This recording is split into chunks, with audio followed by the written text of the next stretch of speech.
मेरा नाम मनोज है। मेरी उम्र 36 साल है। मेरे 3 बच्चे हैं और तीनों ही शहर के अच्छे स्कूल में पढ़ते हैं। मुझे अपने तीनों बच्चों से बहुत प्यार है और उनके अच्छे फ्यूचर के लिए मैं बहुत मेहनत करता हूँ। मेरी अपनी कपड़ों की दुकान है जो आजकल कुछ कम चलती है। मेरी शादी मेरी एक दोस्त से हुई थी। वह है तो बहुत खूबसूरत मगर ज़ुबान की बहुत तीखी है। जो दिल में आता है वह मुंह पर बोल देती है, फिर चाहे वह सामने वाले को अच्छा लगे या ना लगे। मैं अक्सर उसे समझाता हूँ कि ऐसा नहीं करना चाहिए। अगर तुम्हें किसी की बात बुरी भी लगी है तो मुंह पर मत बोला करो, लेकिन उसे मेरी बात समझ ही नहीं आती थी। वह कहती कि मैं डरपोक नहीं हूँ, बहादुर हूँ, कि दूसरों के मुंह पर ही उनकी बुराई उन्हें बता देती हूँ। लेकिन मुझे उसकी ये आदत पसंद नहीं आती थी। लेकिन अक्सर मैं उसकी इस बातों को नज़रअंदाज करता था। उसकी इन हरकतों की वजह से आजकल मैं उससे कुछ खिंचा खिंचा सा रहता था। कम से कम इंसान को बोलने से पहले बात का ख्याल तो रखना चाहिए कि सामने वालों को उसकी बात बुरी भी लग सकती है। आजकल दुकानदारी कम होने की वजह से मैं बहुत परेशान रहने लगा था। हालांकि मैं भगवान में विश्वास करने वाला आदमी था। दुकान खोलने से पहले मैं भगवान की आरती किया करता था कि भगवान मेरा बिजनेस खूब फले फूले। लेकिन मुझे लगने लगा था कि जैसे भगवान मुझसे नाराज हो गया है। दिन इसी तरह गुजर रहे थे। एक दिन मैं दुकान पर बैठा हुआ था। कोई भी ग्राहक नहीं आया था। दोपहर हो चुकी थी, लेकिन एक भी ग्राहक की शक्ल नहीं देखी थी। गर्मी के दिन थे और गर्मी के मारे बुरा हाल था। लाइट भी चली गई थी और मैं हाथ से पंखा चला रहा था। मेरी नज़र सामने वाली कपड़े की दुकान पर जमी हुई थी, जहाँ एक के बाद एक ग्राहक आ रहे थे और ढेरों खरीदारी करके जा रहे थे। ऐसा नहीं था कि मेरी दुकान छोटी थी या कपड़ा अच्छा नहीं था। मेरे पास हर तरह का कपड़ा मौजूद था, लेकिन फिर भी लोग मेरे पास कम ही आते थे। मैं अभी उस दुकान पर नज़र जमाए बैठा हुआ था, तब अचानक एक तरफ से एक भिखारन आकर मेरी दुकान के सामने खड़ी हो गई और हाथ फैलाकर मुझसे कुछ मांगने लगी। मगर मेरा ध्यान तो सामने वाली दुकान की तरफ ही था। मेरे दिल ने एकदम से भगवान से शिकायत कर दी कि मेरी दुकान पर आखिर क्यों कोई नहीं आता। तभी उस भिखारन ने ऊंची आवाज़ में कहा, बाबूजी, मुझे कुछ कपड़े दे दो। उसकी तीखी और तेज आवाज़ सुनकर मैं चौंक कर उसे देखने लगा और देखता ही रहा। वह ऊंची लंबी एक जवान और खूबसूरत औरत थी। एक घिसा हुआ पुराना सा सूट पहना रखा था जो काफ़ी गंदा हो चुका था। पाँव में पुरानी चप्पल थी, जबकि उसके गोरे रंग पर नाक में एक लौंग भी दमक रही थी जो उसके गोल चेहरे पर बहुत खूबसूरत लग रही थी। चेहरे पर जगह जगह मिट्टी भी लगी हुई थी, फिर भी वह अच्छी लग रही थी। मैंने उसे देखा तो बस देखता ही चला गया। उसके चेहरे पर इतनी मासूमियत थी कि उसे देखकर दिल ही नहीं भर रहा था। उसने मुझे खोया हुआ देखकर फिर से कहा, बाबूजी, कुछ कपड़े दे दो। मैं भिखारन हूँ। उसकी विनती सुनकर मैं होश में आ गया। उसकी तरफ ध्यान से दिया तो वह हसरत भरी निगाहों से मेरी दुकान में लगे कपड़ों को देख रही थी। मैंने कहा, दे दूंगा, पहले ये बताओ कौन हो तुम। उसने कपड़ों से नज़रें हटाकर मुझे देखा और कहा, मेरा नाम सीमा है, मैं एक भिखारन हूँ। मुझे उसका नाम काफ़ी प्यारा लगा था। मैंने फिर से पूछा कि कहाँ से आई हो। उसने बताया कि यहाँ से कुछ दूर एक वीरान जगह पर मेरा बसेरा है, वहाँ पर झोपड़ी में रहती हूँ। मैंने सुनकर सिर हिला दिया और एक खूबसूरत सा सूट उसे निकाल कर दे दिया कि ये लो। कपड़े लेकर वह बहुत खुश हुई और अपनी थैली में डाल लिया। धन्यवाद बाबूजी। उसने मेरे द्वारा दी गई चुन्नी को अपने सर पर डाल दिया। कहने लगी, मैं अच्छी लग रही हूँ ना। वह सच में ही उस चुन्नी में बहुत प्यारी लग रही थी। मैंने कहा, हाँ, अच्छी लग रही हो। उसने दोबारा से मेरा धन्यवाद किया। उसने वह कपड़े पैक करके थैली में डाले और मुँह ही मुँह में कुछ गुनगुनाती हुई दुकान से निकलकर अपने रास्ते पर चली गई। मैं अभी तक उसकी गुनगुनाहट और चेहरे पर छाई खुशी में खोया हुआ था। अभी उसे गए 5 मिनट ही नहीं हुए थे कि एक औरत कपड़े लेने आ गई और मैंने उसे भिखारा को अपने दिमाग से निकाल दिया और उस औरत को कपड़े दिखाने लगा। अभी मैं उस औरत को फ्री हुआ ही था कि 2-3 औरतें फिर आ गई और कपड़े देखने लगी और फिर यह सिलसिला चल निकला। अभी पहला ग्राहक जाता नहीं कि दूसरा भी आ जाता और फिर सारा दिन यही हाल रहा। मेरी दुकान पर ग्राहक बढ़ते ही जा रहे थे।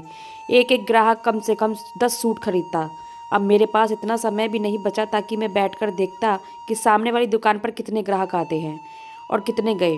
सारा दिन मेरे पास ग्राहकों की लाइन लगी रहती। शाम तक मेरे सारे कपड़े बिक चुके थे और आज पहली बार इतने ग्राहकों को निपटाकर और लगभग खाली दुकान को देखकर हैरान रह गया कि आज ये सब कैसे हो गया कि एक ही दिन में इतने ग्राहक आए और सारी दुकान खाली हो गई। मैंने सारे पैसों को इकट्ठा किया और उन पैसों से ढेर सारे कपड़े खरीद कर अपनी दुकान फिर से भर ली। बाकी बचे हुए पैसों को घर लेकर गया और अपनी पत्नी को जाकर यह सब बताया, जिस पर वह बहुत ही खुश हुई और भगवान का धन्यवाद किया। अगले दिन रूटीन के मुताबिक मैं फिर से दुकान पर पहुंचा और ग्राहकों का इंतजार करने लगा। लेकिन उस दिन फिर से वह भिखारन सबसे पहले मेरी दुकान पर आ खड़ी हुई। लेकिन मैं ये देखकर हैरान हो गया कि उसने कल वाला ही गंदा सा सूट पहन रखा था।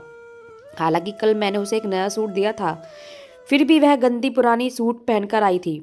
लेकिन वह मुझे अच्छी लगने लगी थी और उसको देखते ही मुझे अपना दिल हल्का सा महसूस होता था। उसने कल की तरह आज फिर कहा, बाबू मुझे कपड़े दो दो। वह इतने नरम और प्यारे शब्दों में मुझे कपड़े मांगती थी कि मैं मना ही नहीं कर पाता था। ऊपर से उसका हसीन चेहरा मुझे इनकार करने नहीं देता था। मैंने आज भी बिना कुछ कहे उसे कपड़े दे दिए। आज उसने फिर मेरे द्वारा दी गई चुन्नी को अपने सिर पर डाल लिया। नीले रंग के कपड़े थे और चुन्नी भी नीले रंग की थी। यह उसके गोरे रंग पर बहुत ही खिल रहा था। उसने फिर पूछा, साहब अच्छी लग रही हूँ ना? मैंने कहा, हाँ बहुत अच्छी लग रही हो। मेरी बात सुनते ही वह झट से कपड़े उठाती हुई दुकान से बाहर निकल गई और मैं देर तक उसे जाता देखता रहा। उसके जाने के बाद आज फिर से मेरी दुकान पर ग्राहकों की भीड़ लग गई थी। मैं दिन भर उनमें बिजी रहा। एक के बाद एक ग्राहक आता ही गया। मैं थक गया था। तभी दोपहर के खाने का समय हो गया, मगर अभी भीड़ थी कि कम होने का नाम ही नहीं ले रही थी। मैंने सोचा कि अकेले तो मैं संभाल नहीं पाऊंगा, तो कोई लड़का काम पर रख लेता हूँ। उस दिन भी मेरी सोच से कहीं ज़्यादा आमदनी हो गई थी। मैं बहुत खुश था।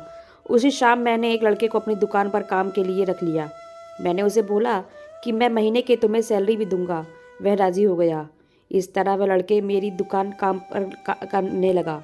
जिंदगी रूटीन की तरह मुताबिक चल रही थी और मेरी दुकान दिन ब दिन तरक्की करती गई। लेकिन इस बीच वह भिखारन भी रोज़ आती है और मुझे फ्री में कपड़े लेकर चली जाती है। लेकिन मैंने कभी उसे नए सूट पहने हुए नहीं देखा था। जो मैंने उसे दिए थे उनमें से उसने एक भी सूट नहीं पहना था, बल्कि हमेशा वह गंदा सूट, पुराना सूट पहनकर ही आती थी। एक दिन मैंने उससे पूछा भी कि क्यों कपड़े नहीं पहनती जो मैं तुम्हें देता हूँ। वह हंसकर टाल देती और फिर मुझसे नए कपड़े लेकर चली गई।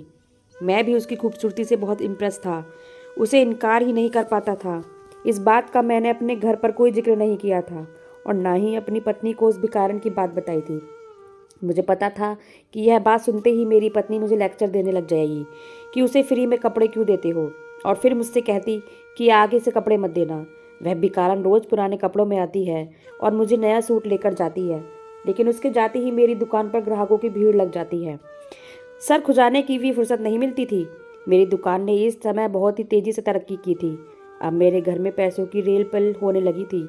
मुझे बहुत हैरत होती कि उस भिखारन के आने से ही मेरी दुकान पर ग्राहकों की भीड़ क्यों लग जाती थी। पहले तो कभी ऐसा नहीं हुआ था कि मेरी दुकान पर इतने ग्राहक आते हों, बल्कि मैं तो हर समय खाली बैठा रहता था और सामने वाली दुकान को देखता रहता था, जहाँ हर समय भीड़ लगी रहती थी। मैं इसी लालच में उस भिखारन को रोज़ नए कपड़े दे देता था, लेकिन अब मुझे उस पर शक होने लगा था। कुछ सोचकर मैंने इस मामले के बारे में पता लगाने की सोची कि आखिर ये पता करूं कि सब ये पीछे कारण क्या है। और फिर एक दिन जब वह मेरी दुकान पर आई और बोली, बाबू मुझे एक कपड़े दे दो, मैंने उसे एक नया सूट निकालकर उसकी तरफ बढ़ा दिया। लेकिन जैसे ही उसने सूट लेने के लिए हाथ बढ़ाया, मैंने उसका हाथ पकड़ लिया। मैंने उससे कहा कि पहले मुझे ये बताओ कि तुम कौन हो और इन कपड़ों को क्या करती हो, उसके बाद ही मैं तुम्हें कपड़े दूंगा। मेरी बात सुनकर वह परेशान हो गई और बोली कि मैं पहनती हूँ। मैंने थोड़ा गुस्सा होकर कहा कि मैंने तो तुम्हें कभी नए कपड़े पहने नहीं देखा, बल्कि तुम तो हमेशा इन्हीं गंदे और फटे पुराने कपड़ों में रहती हो। वे कहने लगी, बाबू मैं अपनी शादी के लिए उन कपड़ों को इकट्ठा कर रही हूँ। उसकी यह बात सुनकर मुझे लगा शायद वह सच कह रही है। तभी खामोशी से कपड़े उसकी तरफ बढ़ा दिए। वह कपड़े लेकर बाहर चली गई, लेकिन मैंने भी उसकी सच्चाई जानने के बारे में ठान लिया था। मैंने अपनी दुकान पर काम करने वाले लड़के को दुकान पर बिठाया और फिर मैंने अपनी जीन्स और शर्ट उतारकर अपनी ही दुकान से एक नया कुर्ता पजामा निकालकर पहना और चेहरे पर मास्क पहन लिया। मेरे साथ काम करने वाला लड़का मुझे इस तरह होलिया बदलते देखकर चौंक गया और पूछने लगा कि मैं यह सब क्यों कर रहा हूँ। मगर मैंने उसके सवाल का कोई जवाब नहीं दिया और उसे दुकान का ख्याल रखने का कहकर दुकान से बाहर निकल गया। मैंने दाएं तरफ देखा तो मुझे वो दूर दूर जाती नजर नहीं आई। मैं तेजी से अपने कदम उसके पीछे बढ़ाया। रास्ते में एक जगह रुककर लोगों से पैसे मांगती थी, किसी से खाने की चीज़ मांगती और किसी से ज़रूरत की कुछ और चीज़ मांगती। अपना थैला भरती, वह आगे बढ़ जाती। मैं लगातार छुपकर उसका पीछा कर रहा था ताकि सब कुछ मालूम कर सकूं। अभी तक उसको मुझ पर कोई शक नहीं हुआ था, क्योंकि मैंने खुद का हुलिया बदला रखा था। मैं अभी कुछ ही दूर था उससे जब उसको एक बच्चे के पास जाते देखा। उसने अपना थैला रखकर बच्चों को थोड़ी सी बातें की और फिर उसके बाल सहलाती एक बार फिर आगे बढ़ गई। वह पैदल ही जा रही थी, तो मुझे भी पैदल ही उसके पीछे जाना पड़ रहा था। आधा घंटा लगातार पैदल चलने के बाद वह एक वीरान सी जगह पर आ गई थी, जहाँ ज़्यादा आबादी नहीं थी, बल्कि आबादी ना होने के बराबर थी। यहाँ कुछ झोपड़ियाँ बनी हुई थी और वह भिखार उन्हें झोपड़ी की तरफ जा रही थी। जितनी भी झोपड़ियाँ बनी हुई थी एक दूसरे से काफ़ी फासले पर बनी हुई थी और सब झोपड़ी के आगे पर्दा लगा हुआ था, जिसकी वजह से झोपड़ी के अंदर देख पाना मुश्किल था। मैं उसका पीछा करता रहा और तब तक वह एक झोपड़ी के करीब पहुंच गई थी और उसने पर्दा हटाया, लेकिन यह देखकर मेरी जान निकल गई थी कि झोपड़ी के अंदर छोटे छोटे बच्चे बैठे हुए थे जो रो रहे थे। उनके साथ एक कम उम्र की लड़की भी थी, उन बच्चों को चुप करवाने की कोशिश कर रही थी। उस झोपड़ी में इतने बच्चे को देखकर मैं शक में पड़ गया कि इतने बच्चे उसके नहीं हो सकते, क्योंकि वह तो शादीशुदा भी नहीं लगती थी। तो क्या इसका मतलब था कि वह भिखारन बच्चा चोरी करती थी? यकीनन उसने इन सारे बच्चों को चुराया होगा और अब उनको अपने कब्जे में कर रखा होगा। या तो यह बच्चों के बदले उनके माँ बाप से पैसे लेगी, या फिर इनको अपने साथ भीख मांगने के धंधे पर लगा देगी और फिर पैसा कमाएगी, या फिर यह भी हो सकता है कि यह बच्चों को गैर कानूनी तरीके से बेच देती हो। ये सारी बातें मेरे दिमाग में आने लगी थी और अब मुझे उस भिखारन से हमदर्दी होने पर खुद पर अफसोस हो रहा था। मैं खुद को कोस रहा था कि उसकी मासूम और खूबसूरती शक्ल देखकर मैं पिघल गया और उसे इतने समय से फ्री में कपड़े देता रहा। मैं एक पेड़ के पीछे छिपा खुद को कोस रहा था, जबकि मेरी नज़र सामने भिखारन पर ही टिकी हुई थी, जो उस कम उम्र की लड़की से कुछ कह रही थी। वह लड़की सर हिलाती उसे कुछ बता रही थी। बच्चे लगातार रो रहे थे, जिसकी वजह से उस भिखारन ने अपने थैले में से सबको फल निकाल कर दिए। सारे बच्चे लगभग 3 से लेकर 10 साल तक के थे। मैं भी उसी को देख रहा था जब साथ वाली झोपड़ी का पर्दा हटा और वहाँ से एक बूढ़ी औरत बाहर आई। पर मैंने देखा वहाँ भी 8 से 10 बच्चे नजर आए और सब 9, 10 या तकरीबन 12 साल के थे, जिनमें लड़के और लड़कियां दोनों थे। वह औरत अब इस भिखारन के पास जाकर हाथ हिला हिलाकर कुछ कह रही थी, जिस पर वह भिखारन उसी पूरी बूढ़ी औरत को कुछ बता रही थी। अब मुझे घबराहट होने लगी थी और घबराहट की वजह से मेरा शरीर पसीना पसीना होने लगा था। मुझे लग रहा था कि यह तो उसका पूरा गिरोह है और उनका यह बच्चों वाला बिजनेस दूर दूर तक फैला हुआ है। इतने सारे बच्चों को इसने कैद करके रखा हुआ है। मैं वहाँ से वापस अपनी दुकान पर आ गया और कपड़े बदलकर गहरी सांस भरकर खुद को रिलैक्स करने लगा। वह सब कुछ देखकर मेरा दिमाग हिल गया था और समझ नहीं आ रहा था कि क्या करूं। मैंने काम करने वाले लड़के को छुट्टी दी और दुकान बंद करके घर आ गया। बार बार मेरी नज़रों के सामने उन मासूम और रोते हुए बच्चों के चेहरे घूम रहे थे जो उस भिखारन के कैद में थे। न जाने वह उनके साथ क्या करने वाली थी। यह सोचकर ही मेरा शरीर कांप रहा था।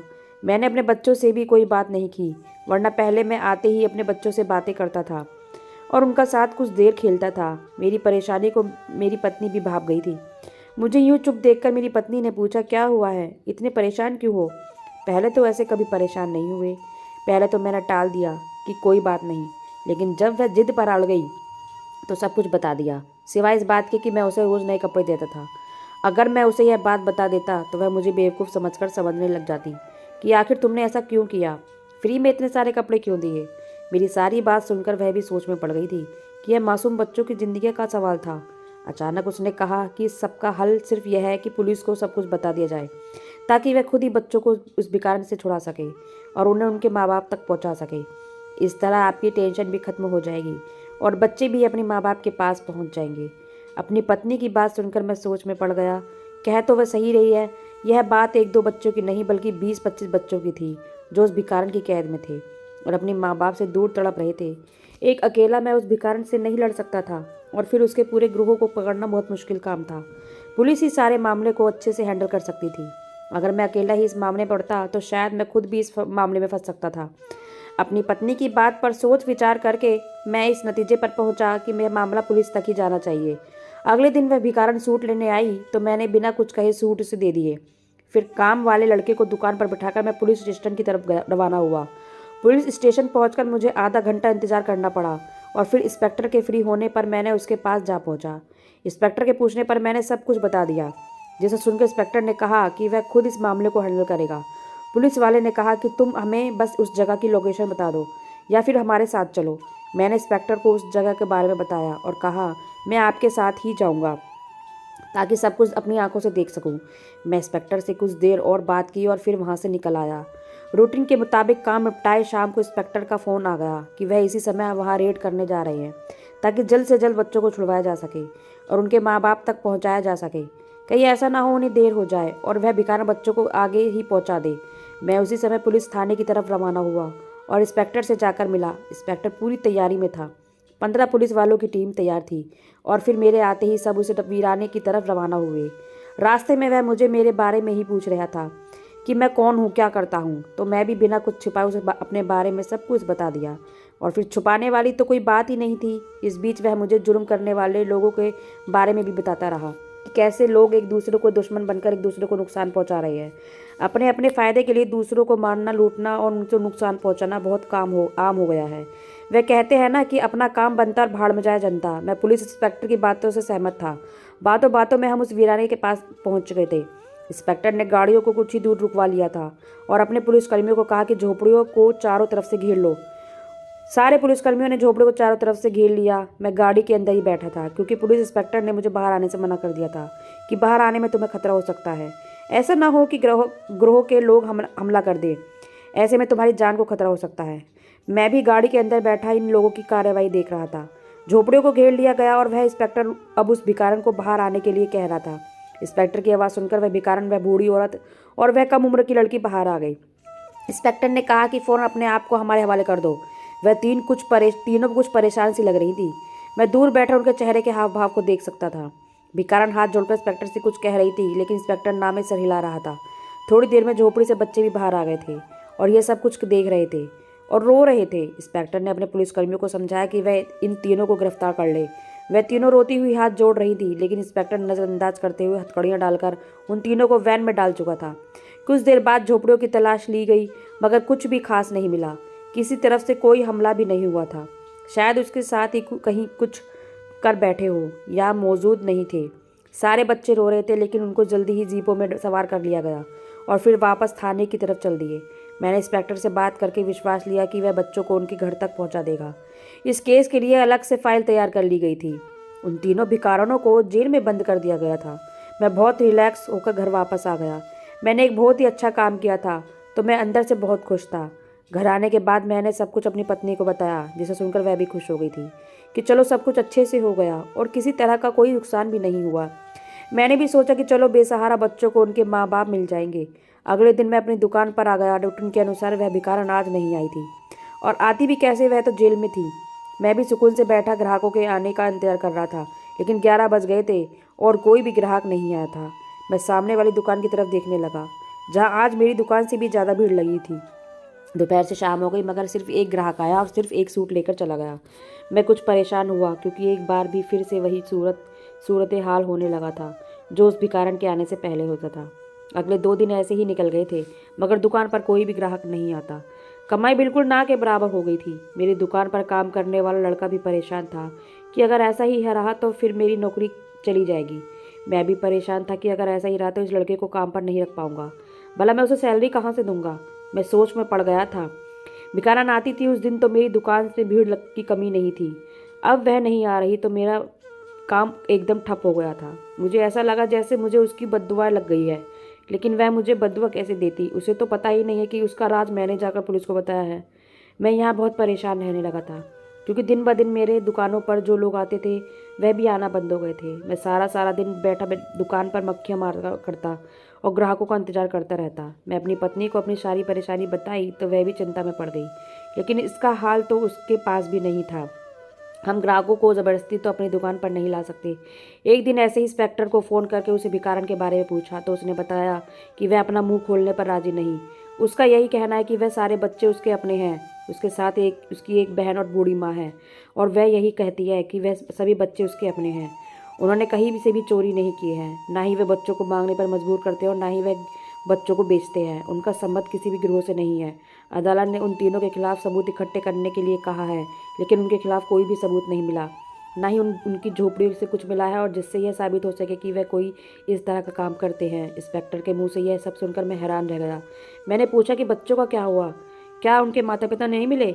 वह तो गवाही दे सकते हैं कि वह उनके बच्चे हैं या नहीं। इंस्पेक्टर ने कहा कि इन बच्चों में से किसी के माता पिता का पता नहीं चल सका है।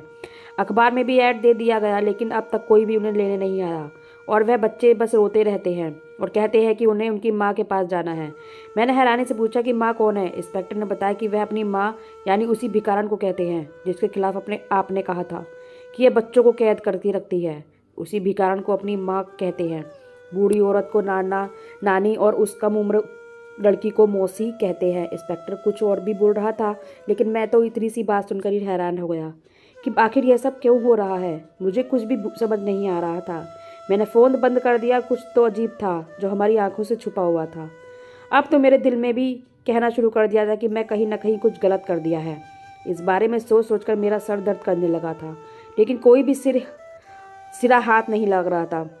बच्चों के लिए भी अखबार में दे दिए ऐड गए थे, लेकिन किसी ने भी अपना बच्चा नहीं कहा था और ना ही कोई बच्चे को लेने आया। कुछ सोचकर मैं दुकान को काम वाले लड़के के हवाले किया और खुद जाने पहुंचा और सीधा इंस्पेक्टर से जाकर मिला, जो खुद इस मामले में उलझा हुआ था। मुझे देखते ही वह सीधा होकर बैठा, तो मैं भी उसके सामने जाकर बैठ गया। मेरे कुछ बोलने से पहले उसने कहा कि बच्चों का रो रोकर बुरा हाल है, वह सिर्फ अपनी नानी मासी के पास जाना चाहते हैं।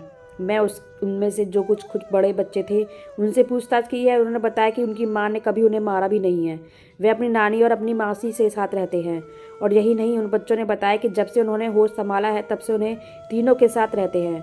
और हाँ, उन बड़े बच्चों ने यह भी बताया कि कभी कभी माँ किसी नए बच्चों को ले आती है और फिर वही भी हमारे साथ रहने लगते हैं और फिर कहीं नहीं जाता। हमारी माँ बहुत अच्छी है, हमारे लिए खाने पीने रहने का कपड़ों का व्यवस्था करती है और हम सबसे बहुत प्यार करती है। कभी कोई बाहर का आदमी हमसे मिलने नहीं आता। इंस्पेक्टर की बातें सुनकर मैं और भी उलझ गया। मैं इंस्पेक्टर से पूछा, तो इस सब का क्या मतलब है? इंस्पेक्टर ने कहा कि मुझे लगता है कि आपने जो कुछ बताया था वह सिर्फ गलतफहमी है। इन तीनों के खिलाफ हमें कोई भी सबूत नहीं मिले हैं। ज़रूर आपको कोई गलतफहमी हुई होगी। अभी मैं उन औरतों से पूछताछ करने ही जा रहा था कि आप आ गए। मैंने कहा मैं भी चलता हूँ। मैं इंस्पेक्टर के साथ उन तीनों औरतों के पास आ गया जो एक ही जगह पर बंद थे। उन तीनों की हालत पर मुझे बहुत दया आई। साफ मतलब था कि लेडी इंस्पेक्टर ने उनसे सब कुछ उगलवाने के लिए उन पर हाथ साफ किया था। मुझे देखते ही वह खूबसूरत सी भिखारन जल्दी से मेरी तरफ लपकी और फिर सलाखों को थाम कर कहने लगी, बाबूजी, अच्छा हुआ कि तुम आ गए। मुझे पता था मेरा भगवान मेरे लिए किसी न किसी को मेरा मददगार बनाकर जरूर भेजेगी, हमें बचाने के लिए। और देखो तुम आ गए। उसकी आंखों पर विश्वास की चढ़ी पट्टी देखकर मैं शर्मिंदा हो गया। जिसे वो अपनी मददगार समझ रही थी, असल में यह यहाँ तक पहुँचाने का जिम्मेदार था। इंस्पेक्टर ने खामोशी से हमें देखा। मैंने पूछा कि तुम इतने सारे बच्चों को अपने पास क्यों रखती हो? आखिर ये बच्चे किसके हैं? उसने कहा कि ये सारे बच्चे मेरे हैं। मैं थोड़ा गुस्सा से कहा कि मैं जानता हूँ तुम शादीशुदा नहीं हो और इतने सारे बच्चे तुम्हारे हो ही नहीं सकते। उसने कहा, सगे नहीं तो क्या हुआ, मगर मैंने इन्हें पाला है तो यह मेरे बच्चे ही हुए। छोटी उम्र में ही मेरा बाप गुजर गया था। हम पहले भी झोपड़ियों में रहते थे और मांग मांग कर गुजारा करते थे। माँ बीमार पड़ गई तो मैंने यह अपना पेशा बना लिया। क्योंकि अनपढ़ थी, कहीं कोई इज्जतदार नौकरी नहीं कर सकती थी। खुद को इतना मजबूत बना लिया कि कोई मर्द बुरी नज़र डालने से पहले डरता था। मैं गली गली भीख मांगती तो कई बच्चे मुझे बेसहारा मिल जाते थे, जिनके सर पर ना माँ का साया होता था और ना ही बाप का। ये सारे बच्चे सड़कों के किनारे सोते और मांग मांग कर खाते। कुछ बच्चे तो इतने छोटे होते कि उनको पता भी नहीं होता कि यह क्या कर रहे हैं। और कुछ बच्चे तो मुझे ऐसे मिले थे जो सिर्फ 1 या 2 दिन के थे, शायद किसी के पाप की वजह से इस दुनिया में आ गए थे और उसे कूड़े में फेंक दिया गया। मैं उन बच्चों को उठा लाती थी और उन्हें पालती थी, उनकी देखभाल करती थी। ऐसे करते करते मेरे पास 20-25 बच्चे जमा हो गए। लोग बच्चों को खुद से दूर करते हुए भी यह नहीं सोचते यह कितना बड़ा पाप है। अनाथ बच्चों के रिश्तेदारों का फ़र्ज़ होता है कि वह इन अनाथ बच्चों की परवरिश करे, मगर आज के दौर में इंसानियत जैसे मर गई है। बच्चों के अनाथ होते ही उनके रिश्तेदार भी उन्हें भूल जाते हैं। आप इन बच्चों से खुद पूछ लो, मैंने इन बच्चों को पाला है, मेरी माँ ने और मेरी बहन ने पाला है। उस भिखारन की बात सुनकर मैं शर्मिंदा हो गया कि मैं कितना गलत समझा था। इंस्पेक्टर ने अदालत में जमा करवाई रिपोर्ट वापस ले ली थी और उस भिखारन की माँ, बहन और बच्चों को छोड़ दिया था। लेकिन अपने तौर पर कुछ समय तक उस पर नज़र रखवाई गई थी, लेकिन सब कुछ वैसा ही था जैसा उस भिखारन ने कहा था। तभी इंस्पेक्टर ने कुछ लोगों के साथ मिलकर एक छोटी सी जगह पर एक मकान उनके लिए बनवा दिया था, जिसमें वह सारे बच्चों के साथ रहने लगी थी। वह मुझे और इंस्पेक्टर को ना जाने कितनी दुआएं देती। मैं भी उन बच्चों के लिए कपड़े और खाने पीने का सामान भेजता रहता था। और भगवान का करिश्मा फिर हुआ कि मेरी दुकान पर ग्राहकों की भीड़ लगने लगी। और तो और इंस्पेक्टर की भी प्रमोशन हो गई थी। मुझे अब समझ आ गया था कि यह एक गरीब की दुआएं पुण्य का फल था। मैं भगवान का धन्यवाद किया कि मैं समय रहते मुझे सारी सच्चाई पता चल गई थी। दोस्तों, वीडियो कैसा लगा कमेंट करके ज़रूर बताइए। वीडियो को लाइक और चैनल को सब्सक्राइब जरूर कर देना। धन्यवाद।